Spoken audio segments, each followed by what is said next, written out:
The hammer slipped from Harriet Grady's fingers and clattered against the porch boards the moment she saw him standing on the peak of her roof, silhouetted against a sky that had gone the color of a bruise. She had not asked him to do this. She had not asked him to do anything at all, and yet there he was, Silas Hadley, the most aggravating, presumptuous, infuriating man in the entire territory of New Mexico, balanced on the ridge of her roof like he owned it, driving nails into shingles she had been trying and failing to fix for 3 weeks. The clouds in the west were piling up like debt, dark and heavy, and rolling toward Grady land at a pace that made her stomach drop, and she could see from where she stood on the porch that he had already replaced at least a dozen of the worst offenders, the ones that had flapped like playing cards in the October wind, the ones that had let thin streams of cold water trace down her bedroom wall during the last storm.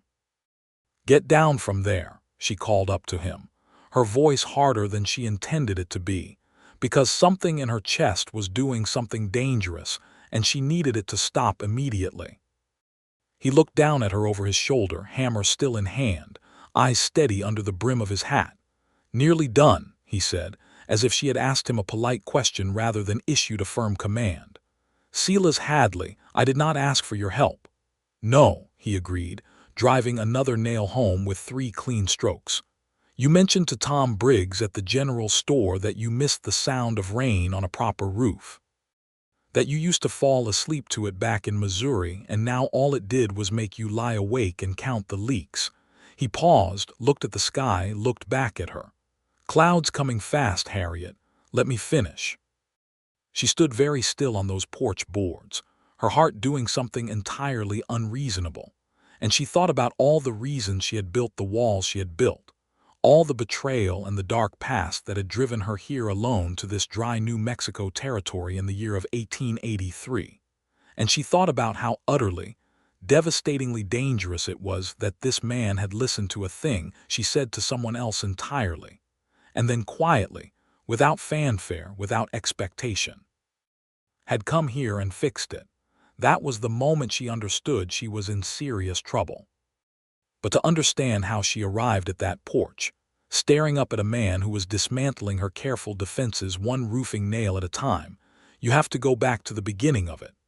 Back to the dry August morning, she rolled into the town of Cobre Creek on a wagon she had driven herself the last 40 miles, with everything she owned in 2 trunks, and a secret she intended to keep until she was in the ground. Harriet Grady had come to New Mexico territory alone and on purpose. She was 27 years old, which in the parlance of 1883 Kansas City, the place she had fled from, made her nearly a lost cause as far as remarriage went. She did not intend to remarry. She had been married once, to a man named Douglas Grady, and Douglas had been charming and handsome and full of hidden motives she had not discovered until 2 years in, when she found the letters. Douglas had a second family in St. Louis. A wife, actually a legal wife, because it turned out Douglas had never properly divorced her before he had courted and wed Harriet in what she could only describe, once she understood the full picture, as a trap she had walked into with her eyes open and her heart thrown wide. The betrayal had been total. It had been the kind of betrayal that did not leave a person the same shape they had been before it. Douglas was dead now, which she did not grieve the way she probably should have, because Douglas had died of a fever 6 months after she discovered the letters and left him, and there was a part of her that had felt, God forgive her, a grim sort of relief, because at least that closed one of the forbidden doors she had been afraid might swing open again. She had sold what was legally hers, packed those 2 trunks, and come west, because in the West a woman with money and determination could buy land and be left alone, and being left alone was all she wanted. The 40 acres she purchased outside Cobre Creek were not beautiful in any conventional sense. The house was a low adobe and timber structure with a deep porch that faced east, a good well, and a roof that had clearly not been attended to in several years. The previous owner, an elderly man named Beckwith, had died without heirs, and the land had sat for almost 2 seasons before Harriet bought it from the county for a price that made the land agent look at her twice. "You understand it needs work," he had said. "That is precisely why I can afford it," she had replied, and that had been the end of that conversation. Cobre Creek was a town of perhaps 400 souls, sitting at the junction of two old trading routes, with a main street wide enough to turn a freight wagon, a church, a school that doubled as a meeting hall, a general store run by a man named Tom Briggs and his wife Cora, a livery, a blacksmith, a small hotel, a barber shop, and 2 saloons. It was not a lawless town exactly, but it had the particular quality of a place that was still deciding what it wanted to be when it grew up, and there were enough rough men passing through on the cattle drives that moved through the territory to keep the sheriff, a competent and quietly effective man named Amos Vega, reasonably busy. Harriet arrived on a Tuesday and was noticed by everyone within 48 hours, because that was the nature of small towns, and because she was a single woman doing things single women were not generally expected to do alone, like driving her own wagon and negotiating at the land office and carrying her own trunks. She did not mind being noticed. She minded being approached. The first man who approached her with something beyond ordinary neighborliness was Silas Hadley, and she disliked him immediately. He was tall, broad through the shoulder, dark-haired, with a face that had been lived in by wind and sun and something harder to name, some quality of attention that made her feel uncomfortably observed.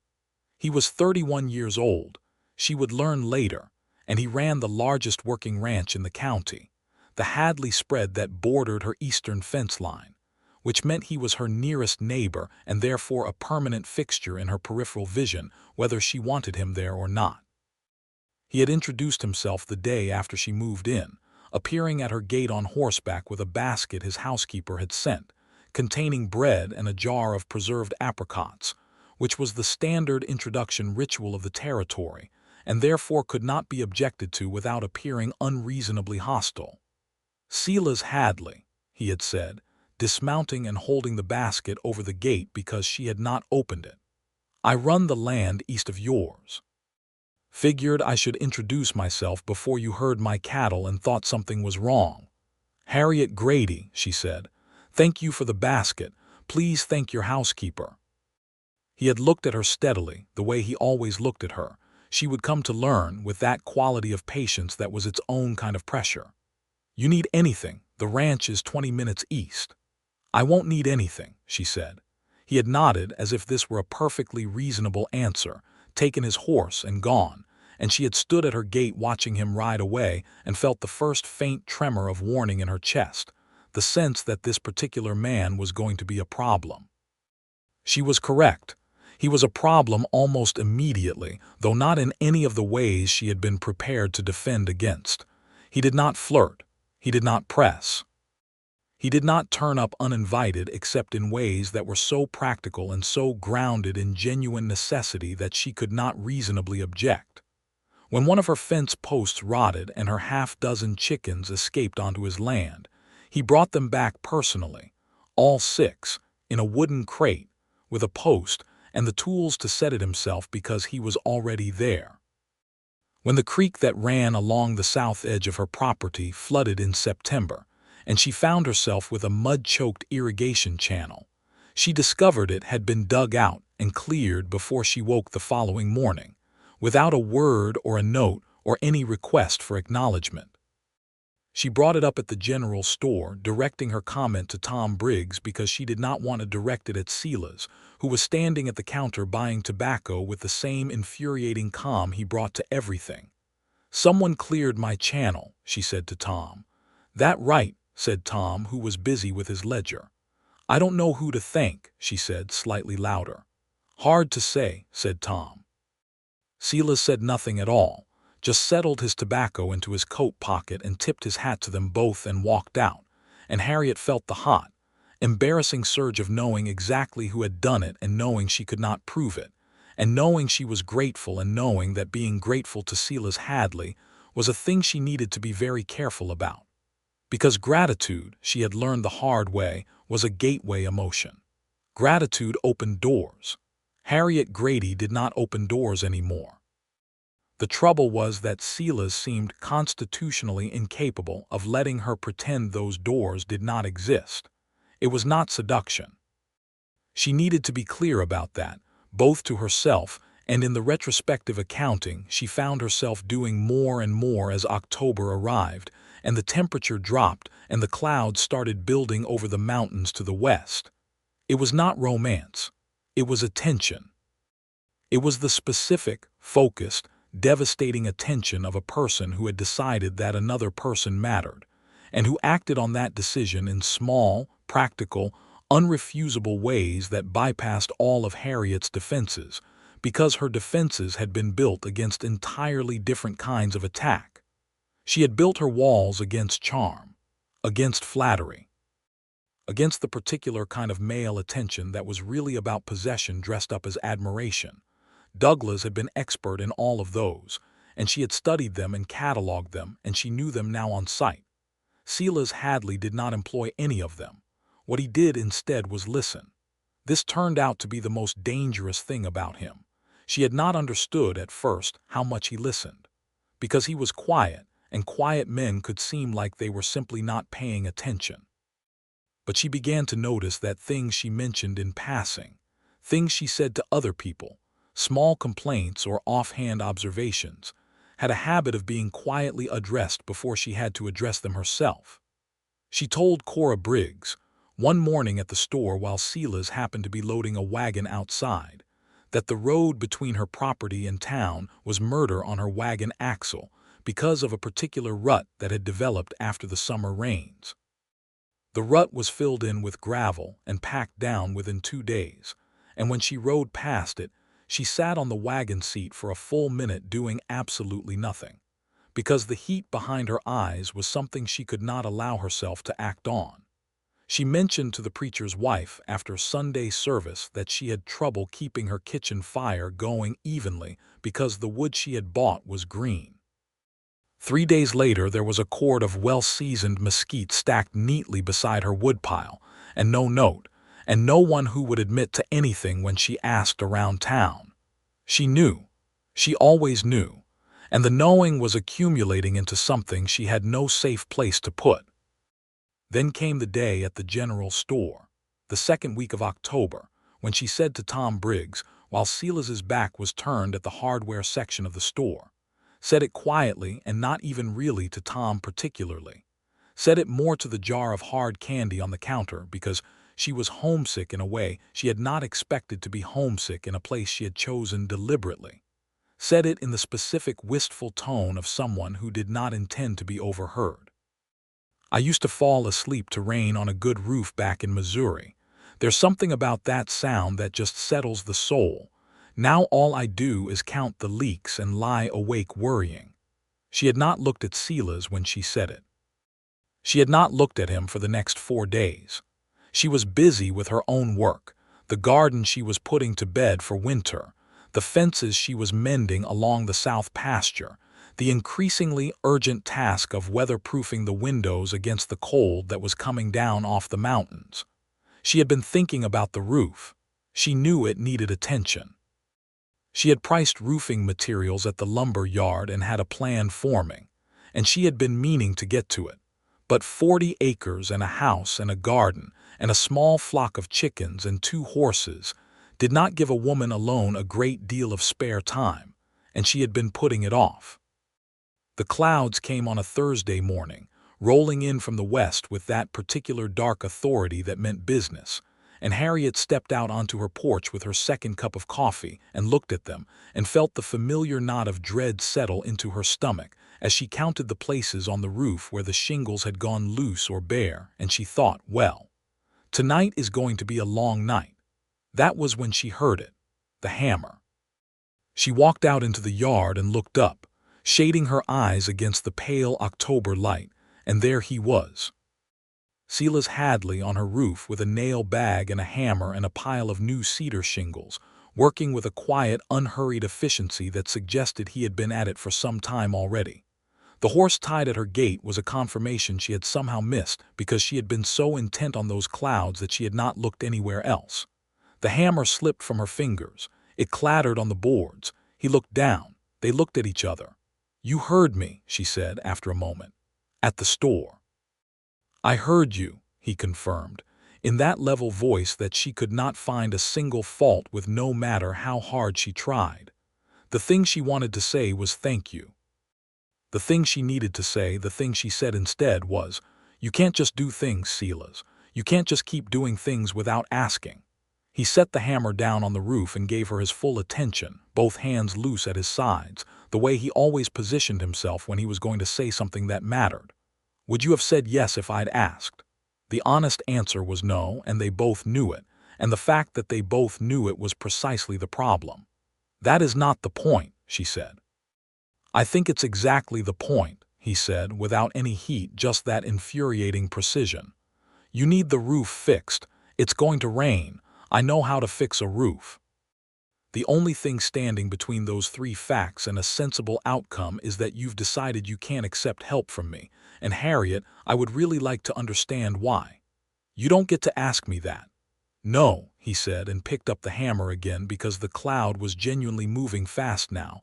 "I suppose I don't, but I'm going to finish the roof." She stood on the porch for a long moment, watching him work.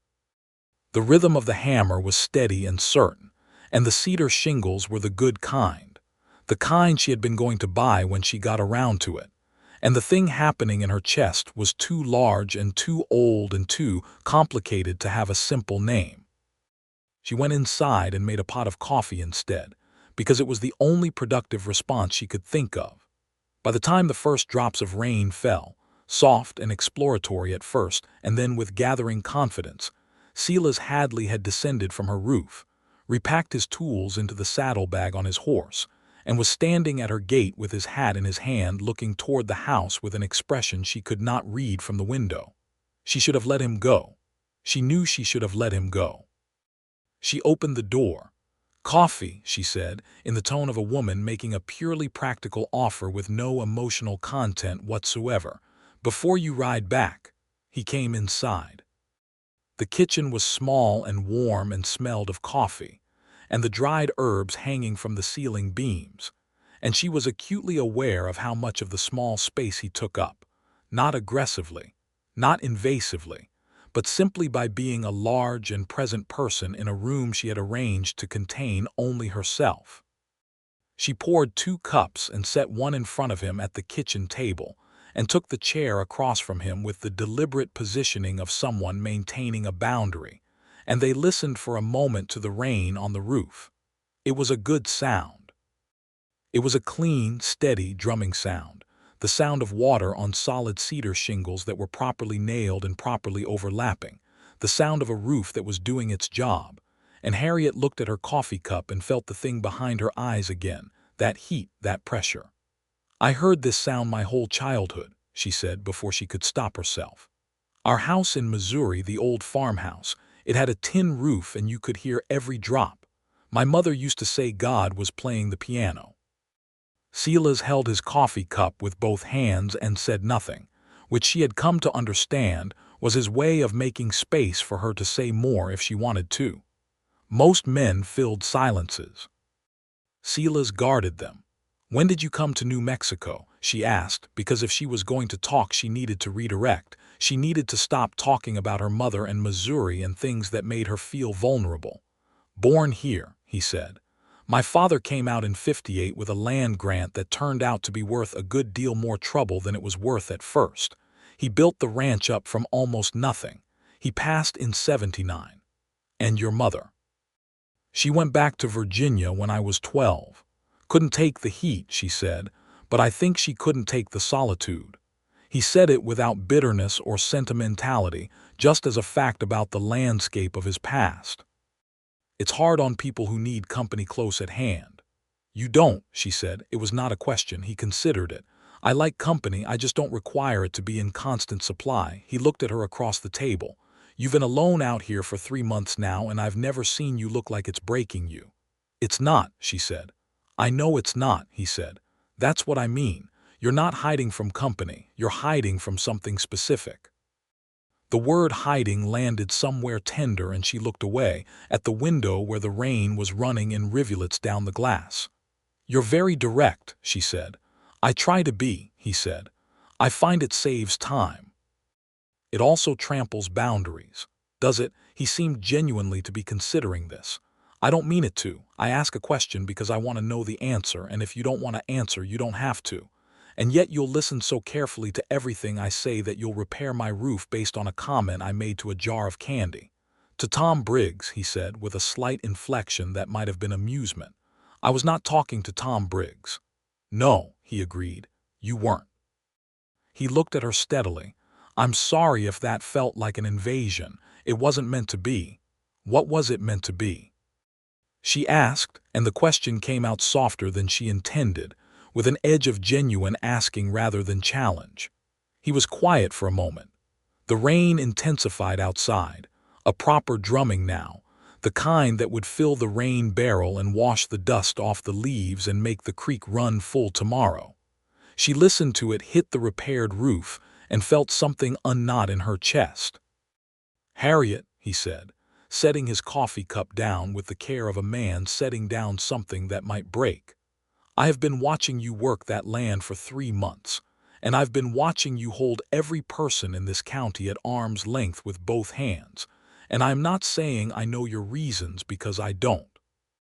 But I am saying that the woman who makes the best use of 40 acres I have ever seen, the woman who fixed her own fence posts and haggled the lumber yard down to a fair price, and learned to set irrigation channels from a library book she special ordered from Santa Fe, that woman should not have to lie awake counting leaks in her own roof. She stared at him. How did you know about the library book? Tom Briggs ordered it for you, he said. He mentioned it. He mentioned it to you. He mentions things, Silas said with no guilt whatsoever. He's a sociable man. He's a gossip, Harriet said, but the heat was draining out of the word. He means well, Silas said. There was a silence between them that was different from the previous silences. The rain was filling it, that good steady sound on solid cedar shingles, and Harriet found herself at the edge of something. She could feel the edge. She had been standing at this particular edge for 3 months, moving toward it and then backing carefully away, and she was tired, she discovered suddenly. She was tired of backing away. I was married, she said. He did not move or shift his expression, but his attention sharpened. He was not what I thought he was, she said. He was not what I thought he was in a way that was both deeply personal and also legally complicated.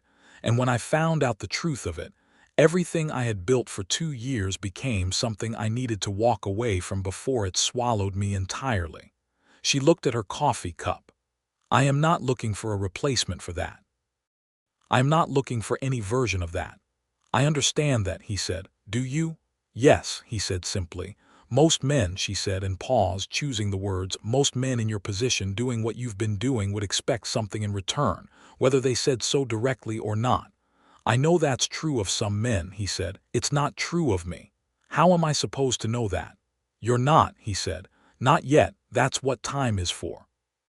She looked at him across the table, the rain drumming on the roof he had fixed, the coffee going cool in her hands, and she thought about how different this was from anything she had been braced for, how completely it failed to fit any of the templates of danger she carried. It was not comfort she felt, not exactly. It was something more cautious than comfort, something that might, if she did not startle it, grow into trust. You should go before the road gets worse, she said. He stood, settled his hat, and carried his coffee cup to the counter, which she noted, the small domestic gesture of a man who had been raised to clean up after himself. Thank you for the coffee, he said. Thank you for the roof, she said and meant it and let herself mean it.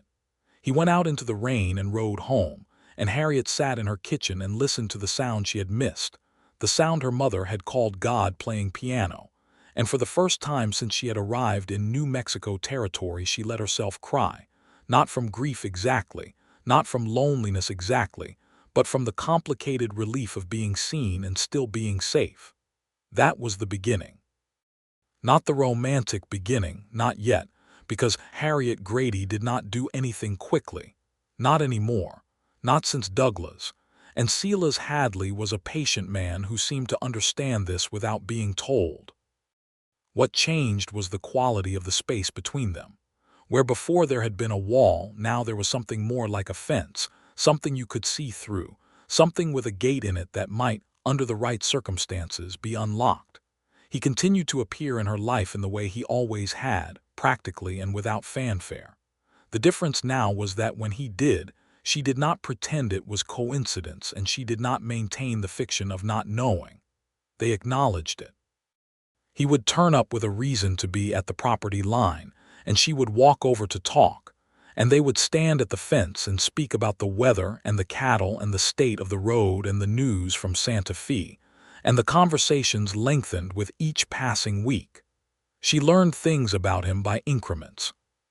He had gone east to school in his 20s, to a college in Ohio, which explained the books he had, the ones she noticed stacked on his porch the first time she rode past his ranch house on the way to visit the family of a neighboring woman named Elena Reyes, who had become something approximating a friend. He had studied law for 2 years before his father's failing health brought him back to the ranch. He had not missed the law, he said, because the kind of justice he found it possible to believe in was the immediate and practical kind, and territorial law courts were neither immediate nor reliably practical. He had been briefly engaged once, in his mid-20s, to a woman from Albuquerque who had not wanted the life of a ranch. He did not speak of it with bitterness, only with the honesty of someone who had made peace with a thing and put it away. She wasn't wrong, he said. This life isn't for everyone. And you never wanted to be somewhere else, she asked. No, he said, with the quiet certainty of a man who had asked himself this question enough times to know the answer completely. This land is in my bones. I don't know how else to explain it. She understood. She had been surprised by how much she understood it, because she had come to New Mexico running away and had expected to feel that she was always in exile. Instead, she had found herself falling into the land the way you fell into a new language, awkward at first, disoriented, and then one day discovering you were thinking in it. November came with sharp nights and cold, clear days that made the mountains stand out against the sky like cut glass.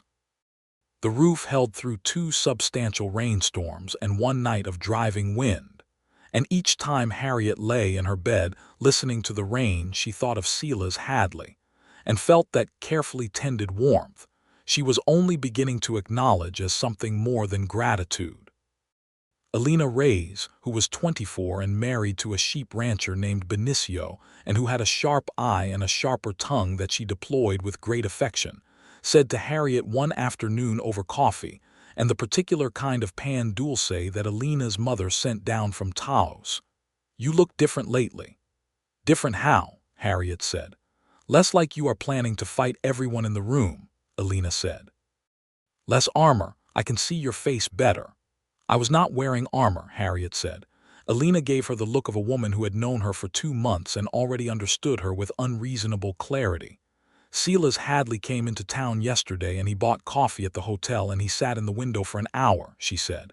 "And the window he chose faces the road to your property." "That's his business," Harriet said. "Yes, it is," Elena agreed serenely, and ate another piece of pan dulce. "He's a neighbor," Harriet said. "He is very handsome," Elena said, "for a neighbor." "Elena, I am not saying anything that isn't true," Elena said. "I have been watching Silas Hadley live alone on that ranch for the 4 years since Benicio and I came to this valley, and I have watched 3 different women make themselves very available, and I have watched him be polite to all of them and take none of them seriously. And then you arrive and he repairs your fence posts." "He repairs everyone's fence posts," Harriet said, though she was not entirely sure this was true. "He does not," Elena said. "I know because Benicio's fence posts are a disaster, and Silas has never so much as looked at them." Harriet looked at her coffee, fighting the smile. "Tell me about him," Elena said, leaning forward with the directness of a woman who did not believe in circling. "Not about what he does, about what you think of him." And Harriet, who had not told anyone in Cobre Creek anything about what she thought of anything personal, found herself talking. She talked about the roof and the library book and the irrigation channel and the fence post. She talked about the coffee in her kitchen and the rain on the cedar shingles and the thing he had said about time. She talked about the fence conversations and the quality of his silence and the way he looked at her, that particular quality of patient attention. Alina listened with her chin in her hand, and when Harriet stopped she said, "You are in love with him." "I am not," Harriet said, and the speed with which she said it was its own kind of answer. "You are afraid of being in love with him," Alina revised, "which is not the same as not being in love with him." Harriet was quiet. "What did he do to make you afraid?" Alina asked.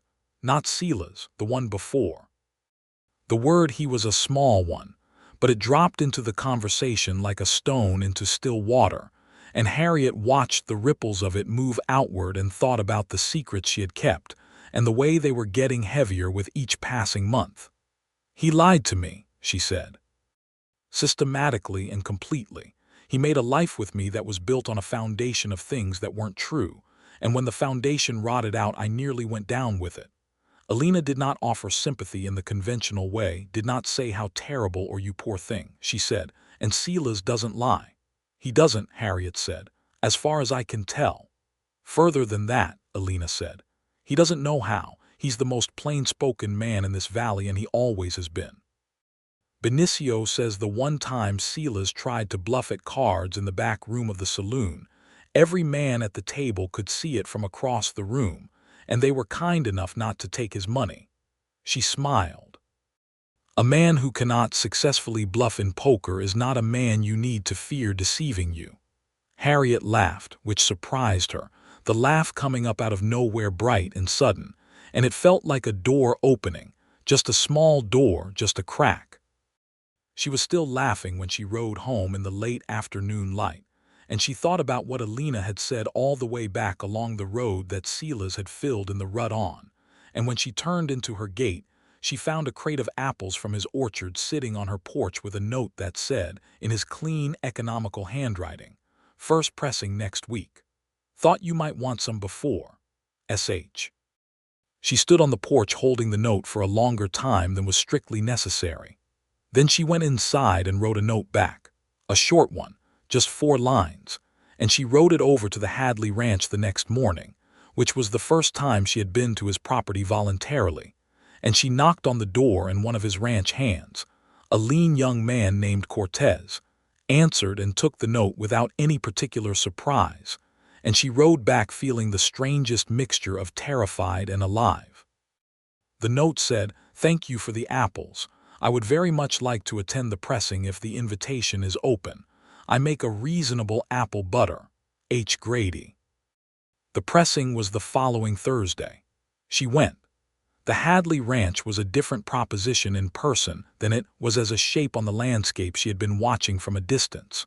The ranch house itself was larger than it looked from the road, a long adobe structure with thick walls and deep-set windows, and a wide portal running the full length of the front, and it had the quality of a place that had been built with intention and maintained with care. There was an orchard of perhaps 30 apple trees, old trees, planted by Silas's father, and 2 large outbuildings and corrals, and the whole operation had the compact, purposeful energy of a place that worked. Silas met her at the gate on foot without the horse, which meant he had been watching for her, and she did not let herself think too much about that. "Glad you came," he said. "I make very good apple butter," she said, which was her way of saying she was glad too. The pressing was a communal thing, with 3 neighboring families and a handful of ranch hands all involved, and Harriet found herself in the kitchen with Alina, who had appeared unexpectedly and given her a significant look, and 2 other women, working the apples into butter and sauce while the pressing happened outside, and the smell of cider and wood smoke and autumn filled the whole property. She was aware of Silas the entire afternoon with a precision that she recognized as significant. She knew where he was in any given room or yard without looking directly at him. She knew when he was watching her, and when she glanced up to confirm it, He did not look away, just held her gaze with that level steadiness and then went back to whatever he was doing. And each time this happened, something shifted incrementally in her chest. After the work was done and the cider was distributed, and the families began to disperse toward home in the long orange light of the November afternoon, Silas walked her to her horse at the gate. "You weren't wrong about the apple butter," he said. "I am very rarely wrong about things I know how to do," she said. "I know," he said, and the simplicity of it, the way he said it as a known fact rather than a compliment designed to please her, stopped her hand on the bridle. "Silas," she said.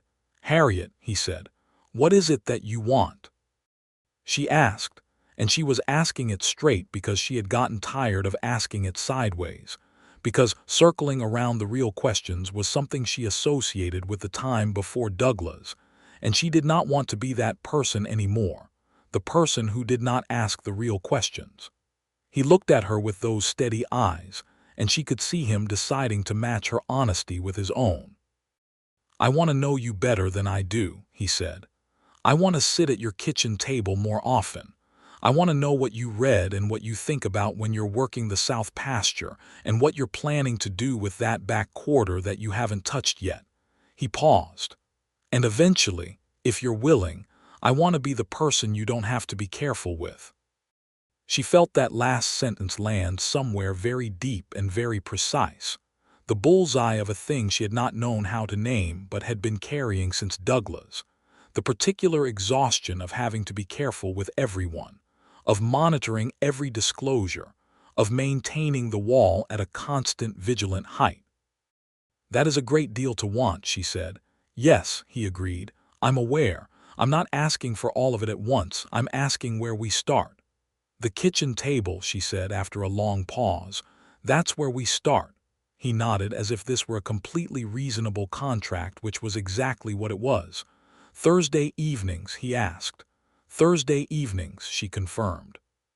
She rode home in the dark with the jar of apple butter she had made in the crook of her arm, and the feeling of someone who had done something that could not be undone, which was terrifying and right in equal measure. The Thursday evenings became a ritual.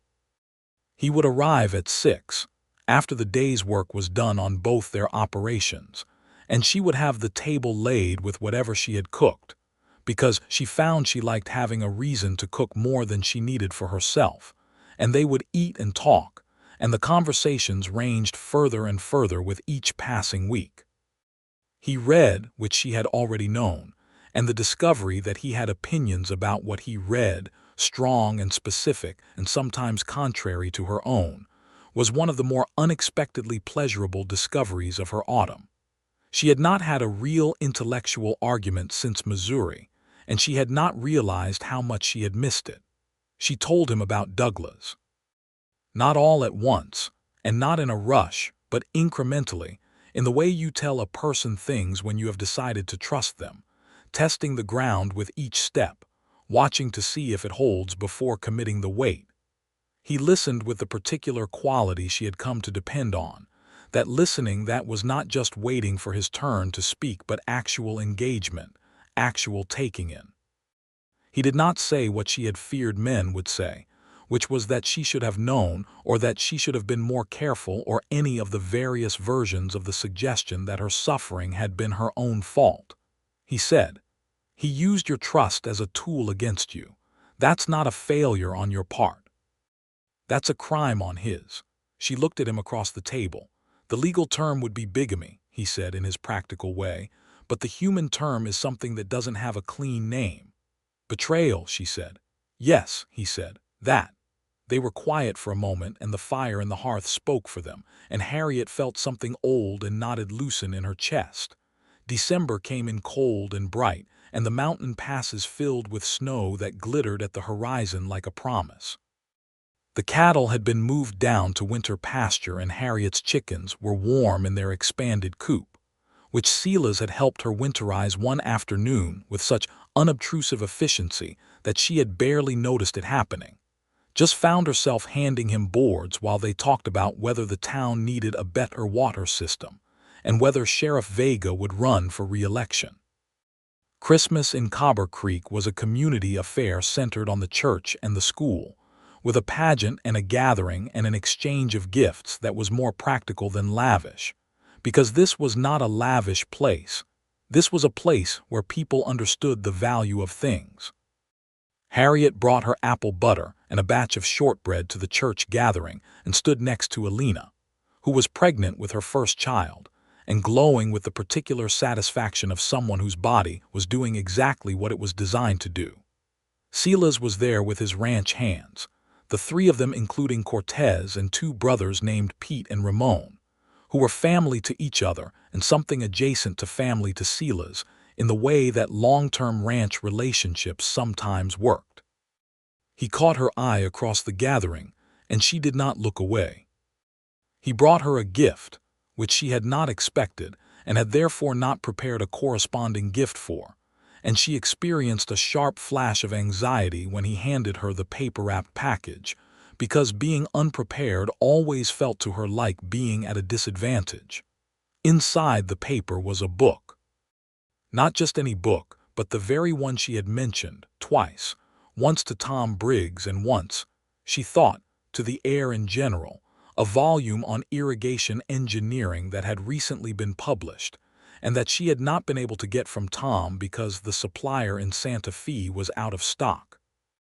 It was the exact book, and it had a note inside the front cover in Silas's handwriting that said, "For the back quarter you haven't touched yet." She looked up at him, and he was watching her with that expression, that one she had been cataloging and studying and trying to find a safe category for, and she discovered she no longer wanted to find a safe category for it. She wanted to simply feel it. "Thank you," she said, and put her free hand on his arm, and he looked down at her hand and then back at her face, and neither of them said anything else for a moment. "I didn't have anything to give you," she said. "You've given me something to do on Thursday evenings," he said. "That's considerable." She laughed again, that bright surprise of a laugh, and she thought, Alina was right. She had been right from the beginning. The new year came in with a windstorm that knocked a tree branch against the north window of Harriet's house and cracked the glass. And before she had finished sweeping up the glass, Silas was there with a replacement pane he had somehow anticipated the need for, and they replaced it together in the January cold, their breath misting, their hands occasionally colliding on the frame, and each collision sent a small shock up her arm that she no longer pretended not to notice. When the window was done, they stood in the kitchen warming their hands by the stove, and she was very aware of him, the particular nearness of him, the warmth he radiated, the solid certainty of his presence in her space. "Silas," she said. "Harriet," he said, "I need to tell you something, and I need you to not be heroic about it." He tilted his head, waiting. "I'm not afraid of you," she said. "I was for a while, but I'm not now, and I think you should know that." He looked at her for a long moment, and she could see something shifting behind his eyes, something that had been held carefully in check releasing itself, very slowly. "I'm glad," he said. "I've been trying to be worth not being afraid of." "You are," she said. "You have been for a while, I just needed time to see it clearly." He reached out and tucked a loose strand of her hair behind her ear, the lightest possible touch, the most careful possible gesture, and she let him, and the letting was itself an act of enormous courage for a woman who had been as damaged as she had been. "I would like to court you properly," he said, "if that's acceptable." "Court me," she said, testing the word.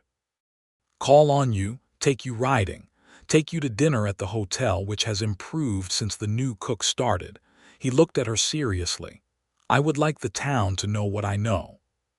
"Which is that you are the most remarkable woman I have ever met," he said simply, without decoration, and the simplicity of it was the thing that made it land. "Silas," she said, and her voice did something she had not given it permission to do. "Yes," he said.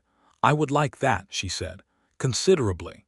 The courtship, such as it was conducted in the open way of a small town where everything was visible and nothing was secret. They rode together on Sunday afternoons, out along the creek and up toward the foothills where the piñon pines stood silver-green against the caliche soil.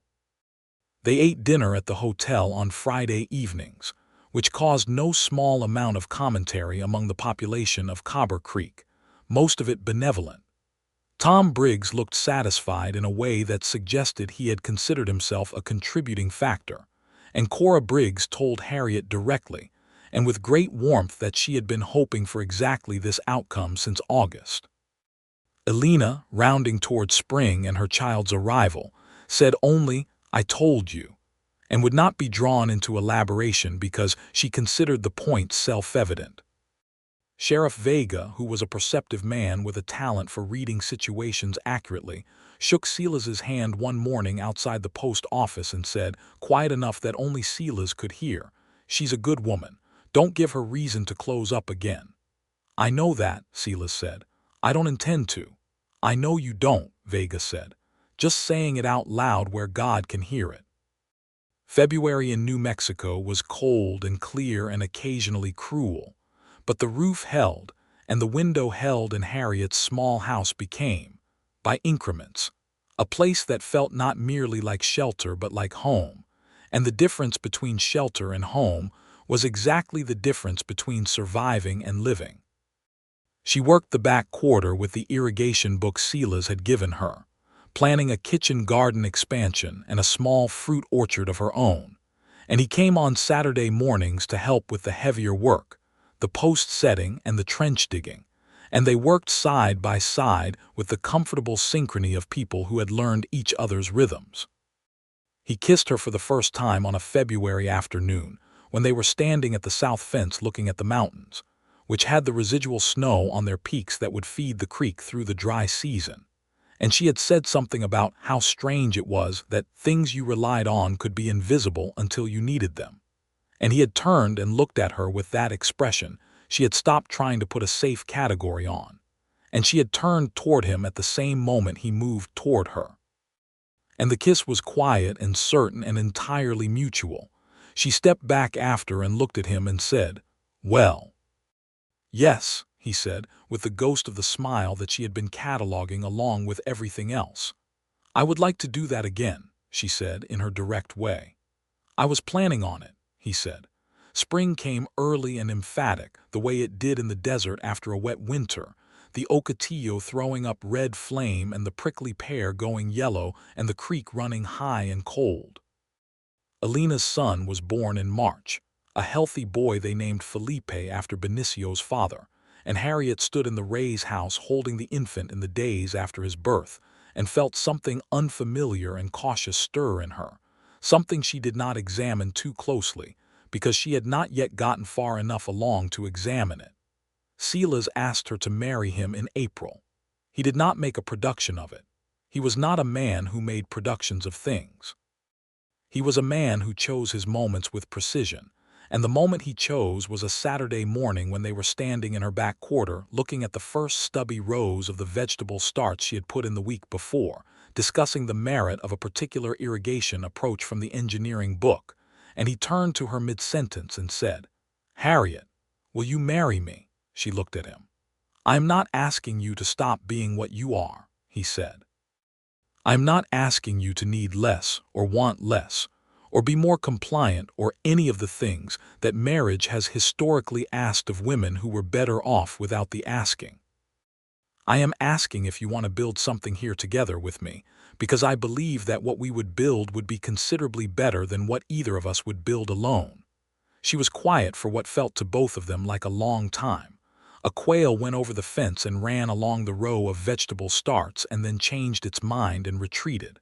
"You understand," she said, "that I will always want my name on the deed to this land." "Already assumed that," he said.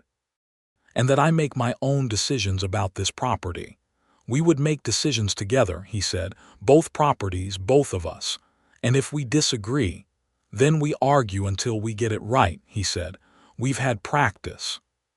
She thought about the library debates and the irrigation arguments, and the time in December when they had disagreed so thoroughly about the merits of a particular fencing approach that she had gone to bed furious and woken up to find a note under her door explaining his full reasoning in logical detail, to which she had written a rebuttal and sent it back. and after which they had sat down together and found the third option that was better than either of their original positions.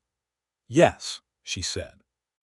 He exhaled, and she realized he had been holding something for the duration of her silence, some sustained tension that released itself visibly. "Yes," he said. "I believe that's what I said," she confirmed. He reached out and took both her hands in his, and she let him, and the letting was not difficult anymore, and that was perhaps the truest measure of how far she had come.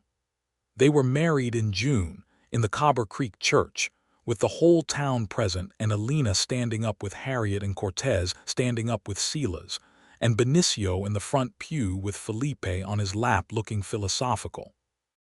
It was a plain wedding, plain clothes and plain flowers from Harriet's own garden, because Harriet was not a woman who wanted anything that was not genuine, and a plain, honest ceremony was more genuine than any amount of lace and imported ribbon. She wore blue, not white, because she had been married before and saw no point in pretending otherwise, and she walked into the church under her own power with her head up, and she saw Silas at the front of the church looking at her with that expression she had spent a year cataloging, the one she had finally named correctly, and what it was love, plain and steady and patient and certain, looking at her the way the mountains looked at the valley, the way the creek looked at its banks, the way solid things oriented themselves to the things they were meant to be near. They said their vows in front of God and 400 witnesses, and Sheriff Vega and Tom, and Cora Briggs and Alina, weeping with the particular sentiment of a new mother, for whom all ceremonies had temporarily become overwhelming. And Harriet meant every word she said with a clarity that was entirely different from the second-hand half-truths she had spoken into a ceremony with Douglas a lifetime ago. After the ceremony and the celebration, which involved the entirety of Cobre Creek's appetite for apple cider, and the pies that Cora Briggs and 3 other women had organized, they went home to Harriet's house, which they had decided was where they would live, expanding it rather than asking Harriet to transplant herself again, because Silas understood that her roots in that land were important, and because his ranch manager, Cortez, was more than capable of running the Hadley operation with Silas riding over daily. The first night in the house that was now theirs together, Harriet stood in the kitchen listening to the summer cicadas and feeling the particular quality of this new life settling around her like something fitted to her exact shape. Silas came up behind her and put his hands on her shoulders, just that, just his hands on her shoulders, steady and warm, and she leaned back against him and felt the solid wall of his chest and thought, "This is what safe is supposed to feel like." "You're thinking very loudly," he said, his voice low near her ear. "I was thinking about my mother's roof," she said, "the tin one, and how I never thought I'd find anything that compared to that sound. And the cedar is better," she said. "You chose well." He pressed a kiss to her temple, and she turned in his arms, and they stood together in the kitchen of the house he had fixed the roof on, and nothing else needed to be said. Summer moved into the serious heat of July and August, and they settled into the rhythms of a shared life that was as practical as it was warm. The ranch operations continued under Cortez's capable management, and Silas rode out every morning to check on things and returned by midday, and they worked the Grady land together in the afternoons, the expanding garden and the small orchard she had planted from the irrigation plan, and the chickens whose number had grown from 6 to 15. She loved the work.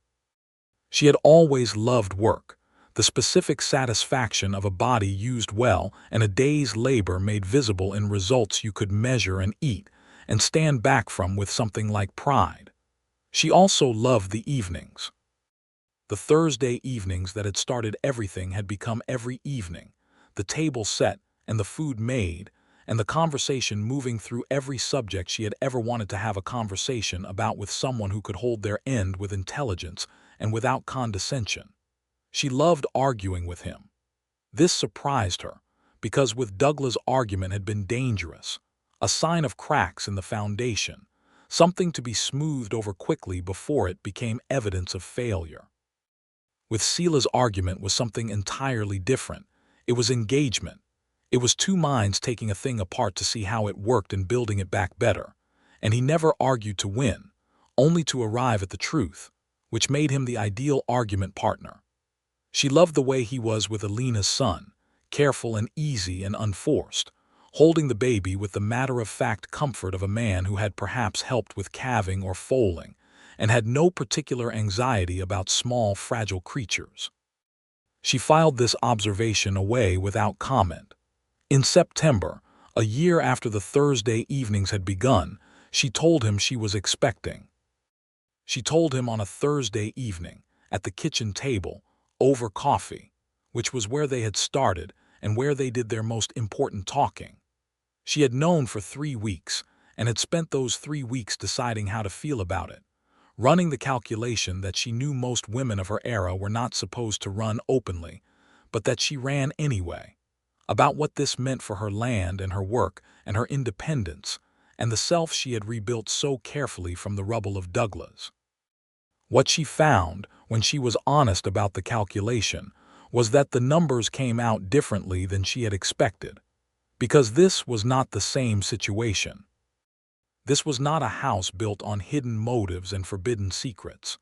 This was Sila's, who had never lied to her about a single thing, who had given her the irrigation book and the cedar shingles and the Thursday evenings, who had asked her to marry him in the middle of a field with both hands available and no condition attached. "I'm expecting," she said, and set her coffee cup down. He was very still for a moment, and then he set his cup down too, and he looked at her with an expression that moved through several things quickly and settled on something warm and careful. "How are you feeling about it?" He asked, which was the right question, the Sila's question, not how are you feeling, but how are you feeling about it, acknowledging that there was a distinction and that the distinction was hers to navigate. "Complicated," she said honestly, and also underneath the complicated, glad. "Good," he said, "because I am very glad and also ready for complicated." She reached across the table and put her hand over his. "I am not going to stop working the land," she said. "I know," he said.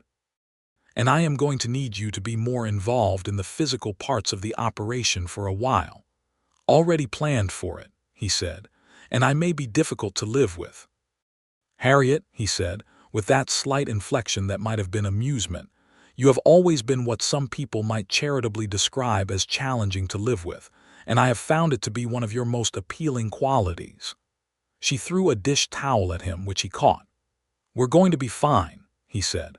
"We are," she agreed, and she meant it without reservation, which was itself the most remarkable thing, that she could mean a thing like that without reservation.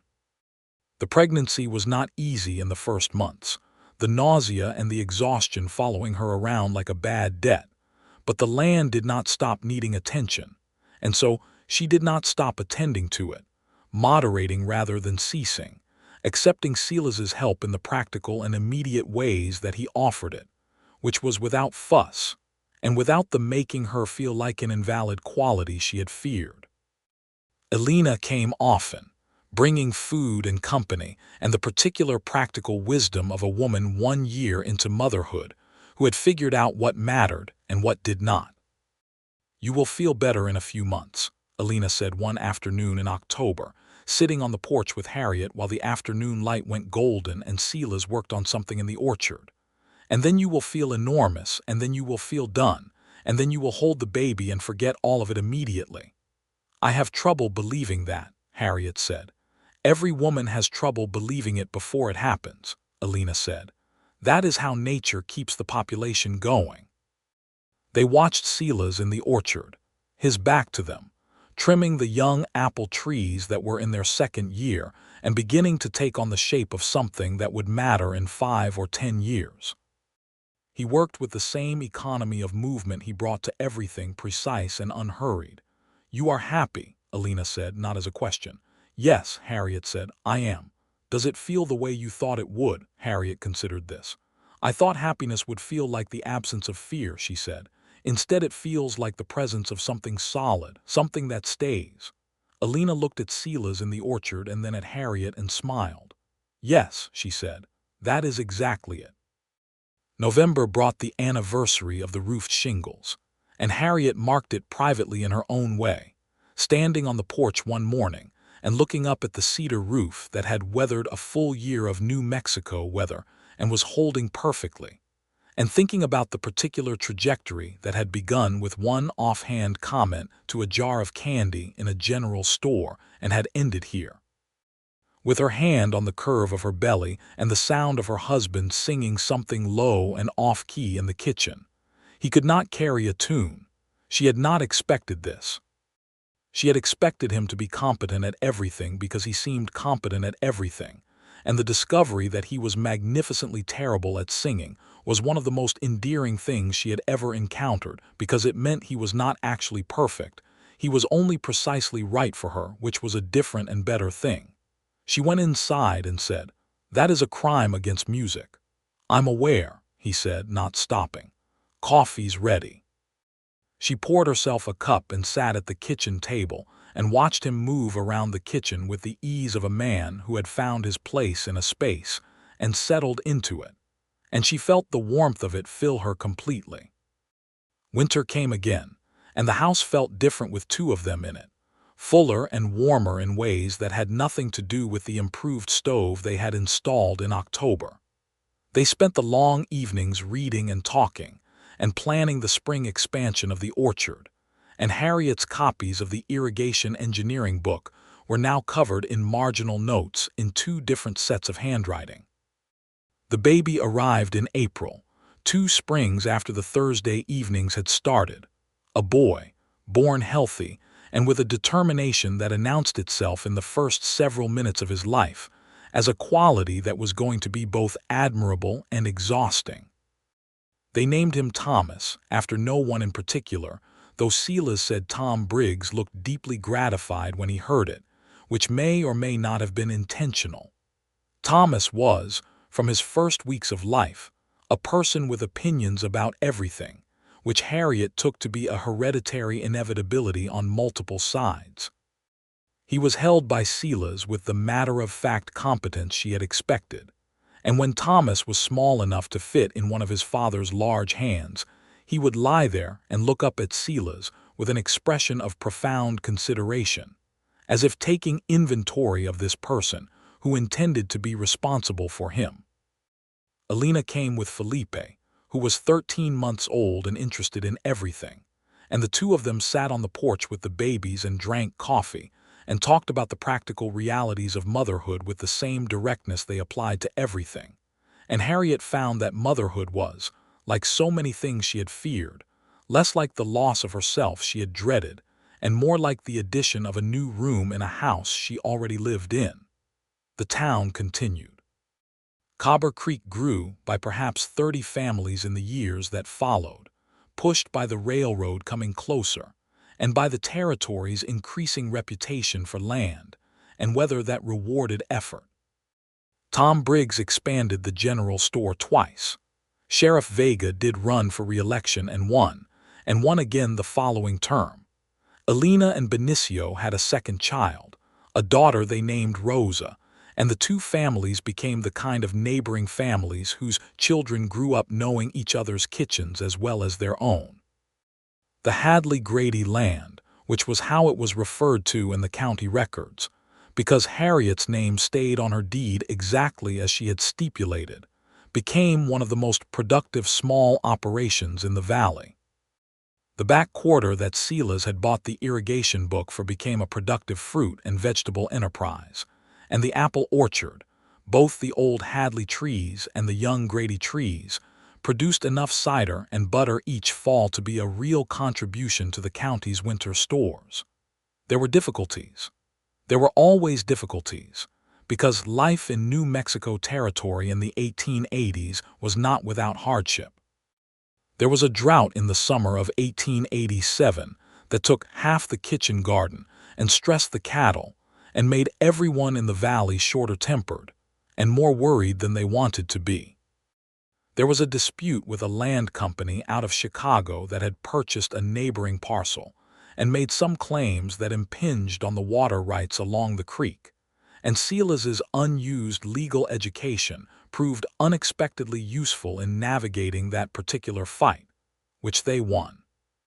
Though not without considerable correspondence and one trip to the county seat in Silver City that took him away from home for 4 days, and made Harriet aware of how thoroughly she had come to rely on his presence without ceasing to be able to function without it, both of which seemed important. There was the night in 1888 when Thomas, who was 4 years old and possessed of all the judgment that age implies, fell from the fence he had been specifically told not to climb and broke his arm, and Harriet and Silas sat in the kitchen after the doctor had gone and drank whiskey that Silas poured with the quiet efficiency of a man who needed to do something with his hands, and neither of them said anything for a while. Just sat with the fear that had been and the relief that currently was, and the understanding that this was the texture of loving someone small and invincible. "He gets that from you," Silas said finally, "of the fence climbing." "He absolutely does not," Harriet said. They looked at each other. "The fence incident of 1884, Silas said, referring to a moment early in their acquaintance when Harriet had climbed her own fence to retrieve a chicken and the fence had made its structural dissatisfaction known. "I was alone," she said, "and the chicken was going." "The principle is identical," Silas said. She drank her whiskey. "The principle," she conceded. Thomas recovered from his broken arm with the resilience of a 4-year-old, who had more interesting things to attend to than injury, and the fence was reinforced the following week. In 1889, Harriet found herself expecting again, which produced in her a sensation considerably less complicated than the first time, because she had by now accumulated sufficient evidence to trust the structure she was living in. This time it was a girl, born in the spring with dark hair that she would eventually lose and replace with something lighter, and they named her June for the month in which she arrived, and for no other reason. June was quieter than Thomas had been, more observant, the kind of child who watched a thing intently before engaging with it, and Harriet recognized this quality with a warmth that was partly recognition of herself, and partly the specific pleasure of seeing yourself forwarded into someone new. Thomas, at 5, received his sister with the philosophical pragmatism of a child who had been told this was coming, and had decided to make the best of it, which took the form of explaining to her, in considerable detail and regardless of her comprehension level, the workings of everything on the property. He explained the chickens and the orchard and the irrigation channels and the horses, and June listened with the focused attention she brought to everything, and Harriet watched her children together and felt the specific, complete happiness of a life that had become exactly what it was supposed to be. She thought sometimes about the woman she had been when she drove into Cobre Creek on that August Tuesday in 1883, with her 2 trunks and her secret and her determination to want nothing from anyone.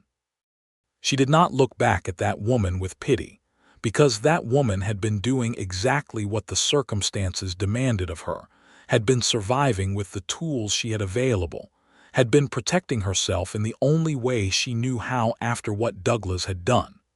But she was glad to be on this side of the distance from her. One evening in the late fall of 1889, when June was 6 months old and Thomas was asleep, and the house was quiet in the way it got quiet after the children were down, a productive and peaceful quiet rather than the hollow one Harriet remembered from her first months alone, she sat at the kitchen table with Silas and they drank coffee, and looked at the papers for the spring planting plan, and she said, not to the papers, not to Tom Briggs's invisible presence, but directly to Silas. Looking right at him, "I am going to tell you something, and I need you to let me just say it without doing anything about it." He set his papers down and gave her his full attention. "When I was at the store that October," she said, "talking about the roof in the rain, I was lonelier than I had admitted to myself. I was sitting in the middle of the life I had chosen, and the life was good, and I had built it carefully, but something was missing and I could not name it. And I said that thing about the rain on a roof in Missouri, and I didn't look at you when I said it. And when I came home, I sat on the porch and watched those clouds coming in, and I was dreading the night." He was very still. And then I heard the hammer, she said, and I was furious. I was genuinely furious, and I am still not entirely sure you should have done it without asking. I know, he said. But, she said, underneath the fury, in the part of me I wasn't ready to listen to yet, there was something else. There was the understanding that someone had heard a thing I hadn't quite said out loud and had acted on it in the most uncomplicated and useful possible way, with no hidden motive and no expectation of return, and that this was a new kind of thing in my experience. And that it was terrifying, and that I needed to be very careful, and that I was, in spite of all of that, going to be completely unable to keep that man at arm's length indefinitely. Silas looked at her across the kitchen table they had been sharing for 6 years. I wasn't sure that first day, he said. I wasn't sure you'd let me finish the roof. I thought about not letting you, she said. I thought about it for several minutes. What decided it? The clouds were moving fast, she said. I'm a practical woman. He smiled, the full one, the rare one, the one that changed his face into something that still, after 6 years, caught her unexpectedly. Also, she said, I was very lonely and you had cedar shingles and you were there. Not the most romantic origin story, he said. It is the truest one, she said. And I have come to believe that true is better than romantic, though you have somehow managed to make it both.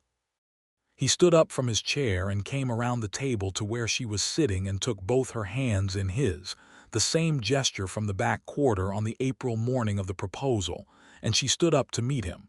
Thank you, he said, which was not what she expected. For what?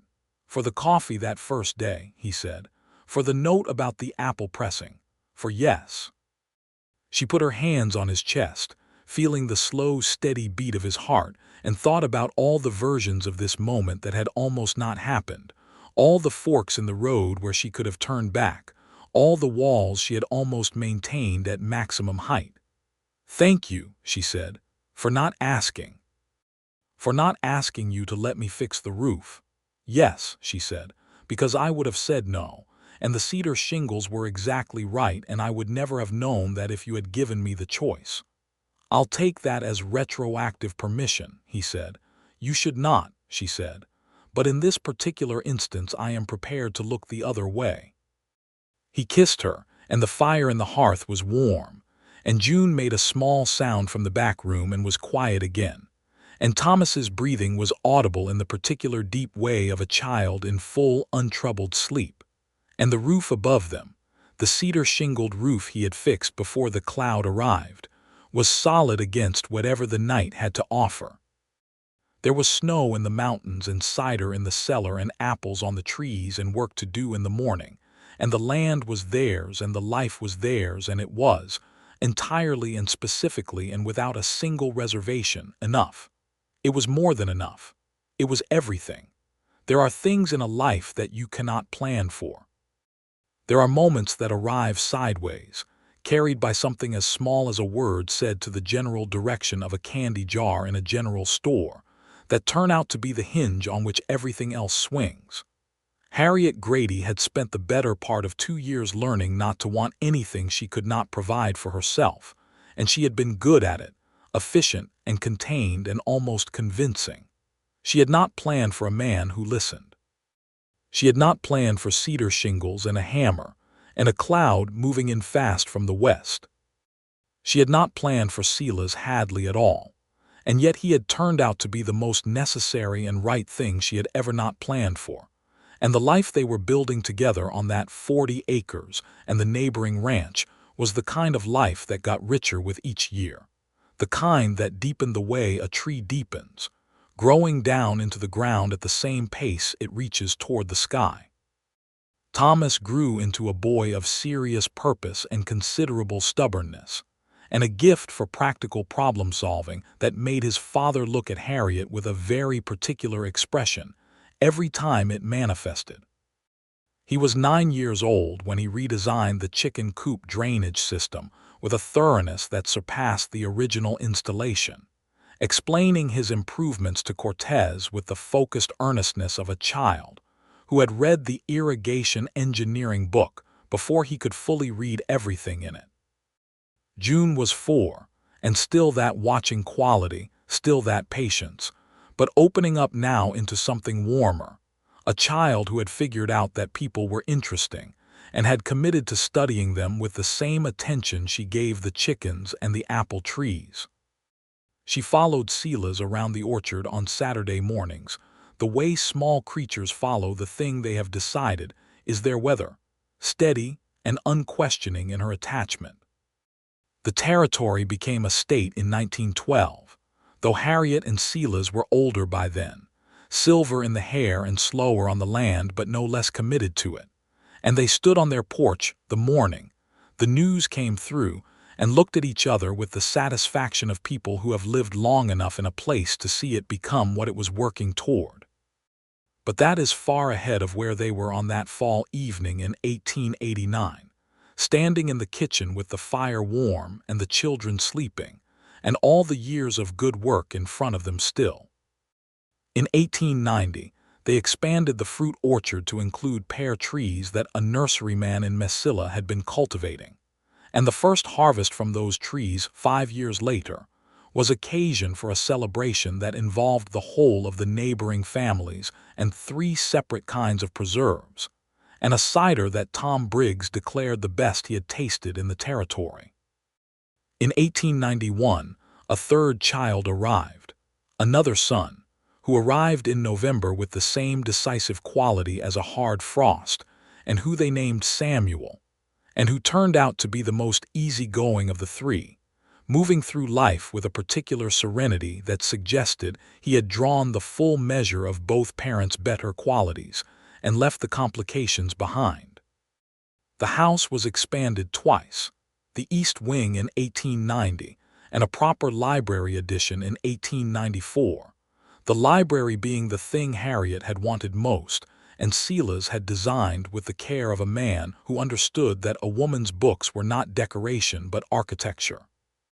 The library shelves were full within a year, and the Thursday evenings, which had never really ended, were often held in it, with books open on multiple surfaces and the arguments ranging from botany to territorial politics, to the question of whether the federal government had been sufficiently just in its treatment of the Apache and Navajo peoples of the region, a subject on which both Harriet and Silas held strong and similar views, and on which the injustices were, in their opinion, clear and documentable and a deep stain on the character of a country that claimed to believe what it said it believed.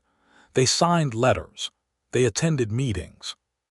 They contributed what they could to the causes that pushed toward better treatment and recognition of land rights for the peoples who had been in this territory long before Harriet Grady drove in on a wagon or Silas's father came west with his land grant. It was not enough. It was never enough. But they did not look away from it or pretend it was not happening, because looking away from injustice was something they both considered a form of participation in it.